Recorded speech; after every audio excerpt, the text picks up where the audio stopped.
Hey guys, welcome to the first edition of Agnese on Sports. I'm your host, Bobby Agnese. This cute little critter is Madeline. She is my co-host. I'm not going to keep her up here for long. I just wanted to keep you guys watching with the cuteness factor. I've been giving out, I've been giving out fantasy advice on Twitter for a long time now, and I've had a couple of people suggest to me, "Hey, dude, why don't you make some videos? It's a better way to get your thoughts out there. Everybody's on YouTube now, so I thought, hey, why not? If you don't like it, that's cool. I'll just stop doing it and I'll cry in a corner. If you do, then I'll keep on making videos multiple times a week, all that good stuff. So let's get started. I am a big daily fantasy football player.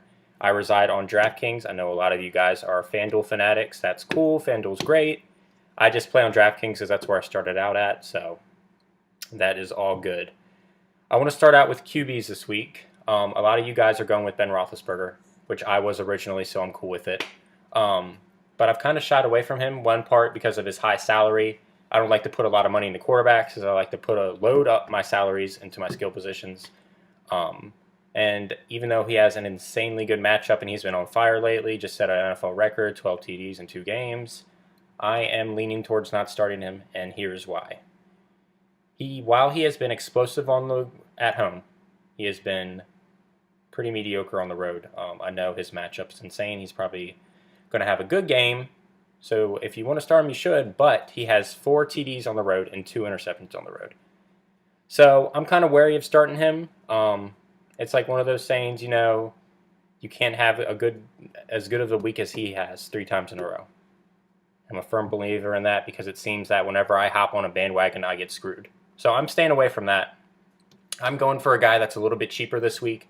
That is going to be Mr. Matt Ryan. He has a fantastic matchup. He's facing the abysmal Buccaneers. He has been very solid in fantasy this year. He's averaging 19 fantasy points per game, which is very good. And he has the weapons. He has Roddy White. He has Julio Jones. So if you want to handcuff one of those guys to him, I say more power to you. But I just don't see the Buccaneers putting up a lot of resistance, especially since they just lost Mark Barron. I don't know. Matt Ryan is at such a solid price right now, which is surprising because of his production. He's been just as solid at home as he has on the road.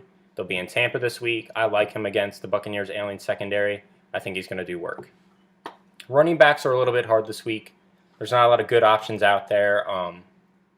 One guy that I'm really interested in this week, and I started last week as well, is Jeremy Hill. He is without Gio Bernard to steal his carries. He is out again tonight in Thursday Night Football. So I like Jeremy Hill to be explosive again this game. I think he's going to do damage on the ground like he always does. His yards per carry is greater than Gio Bernard's. He has a lot of power. He runs great behind that offensive line, and I also think he can do a lot of damage in the passing game. So I think he's good for at least 1 or 2 touchdowns a game every time he starts, and he's also good to rack up the yardage. And he's still reasonably cheap this week, which is surprising because he's not going to be, he's not going to have his carry stolen away like he usually does. And after this game, if he does as well as he did last week, then there's no doubt in my mind that he's going to start getting a heavier hand on the carries, and he's going to have a greater split than Gio Bernard would. Another guy I really like, just based on his matchup solely alone because he's so good against them, is Bobby Rainey versus the Falcons. Last year, he torched them, absolutely torched them. I think he combined for 3 TDs. Earlier this season, when they faced each other, he did really well. I like him to do really well again. Atlanta's front 7 is pretty atrocious. Bobby Rainey's explosive. He's very quick. I like him to rack up the yardage this week. I don't know if he's going to get a lot of end zone looks, but I do think he's going to rack up the yardage. So he is a very, very cheap and dependable play.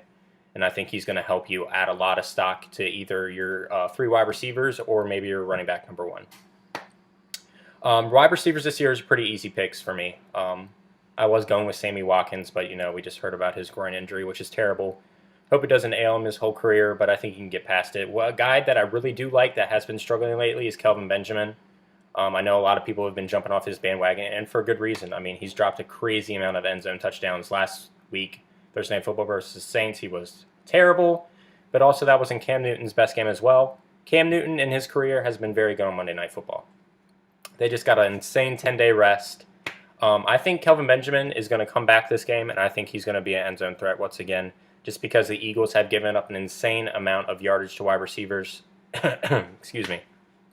And I think the rest was really good for the rookie because, these guys, they start out hot, they start to fade, and I think that 10-day rest is going to be perfect for him. I think he has a great game against the Eagles. Still think the Panthers are going to lose, but I think their offense does look better this week. Another guy I like is Randall Cobb, simply for the fact that he's Randall Cobb. He's playing. He's going up against the Bears secondary, which is non-existent.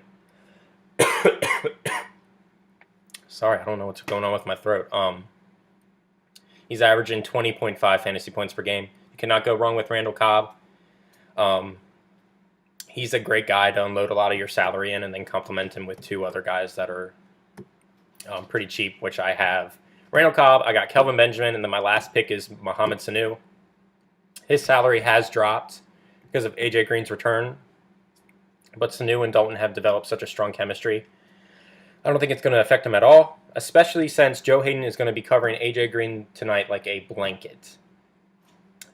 Joe Hayden has been so good against A.J. Green in the past. I think Mohamed Sanu is going to run rampant, especially since outside of Joe Hayden, the Browns secondary is not good at all. And I think Andy Dalton is going to look for him again and again and again tonight. So I think Mohamed Sanu is a no-brainer. He's averaging 18 fantasy points per game. You can't go wrong. He's probably going to put up more than that tonight, so I definitely would go with him. As far as tight ends go, it's been difficult lately, especially this week. Gronk's on a bye week. Jimmy Graham's been hampered a little bit by an injury. Julius Thomas, where the hell are you, man? So a guy I really like that a lot of people haven't discovered yet is Travis Kelce. I mean, I don't know how they haven't discovered him. He's been great. He truly is the cornerstone of the tight end position. I think he's going to go out and next year he's going to rival Gronkowski stats. He's going to rival Jimmy Graham. He's just a guy that has such good speed. He can run straight down the field and haul in a ton of yards, and also he's a great red zone threat. Alex Smith isn't throwing to wide receivers this year. They're not getting any touchdowns. They haven't got a single touchdown. I look for Travis Kelce to have a great game, and I think he's going to do well against Buffalo. And for my defense, I was going to go with Jacksonville, simply for the fact that they'll be in London, and I thought Brandon Weeden was going to start, but apparently Tony Romo is for some stupid reason. I don't know why they just don't rest the dude. I mean, it's the Jaguars. But you know how Jerry Jones is. So I'm actually going with the Steelers simply because the Jets are turnover city this year. They aren't doing anything. And if you're looking for a defense that has been better of late and did very well against the Ravens last week, I'm definitely going with the Steelers. All right, you guys, that's my daily fantasy football lineup for the week. If you have any questions, you have any remarks, if you think I'm stupid and you say, hey, dude, you should put this guy in your fantasy lineup, please feel free to comment below. But, if you enjoyed the advice and you're going to implement it, please like the video and subscribe. Just one last little token. I'm going to give you my prediction for Thursday Night Football tonight. I think the Bengals beat the Browns. I think Brian Hoyer has a good game, but I don't think the Browns defense is going to be able to stop Andy Dalton, and I ultimately think that they just aren't going to be able to overcome the point total.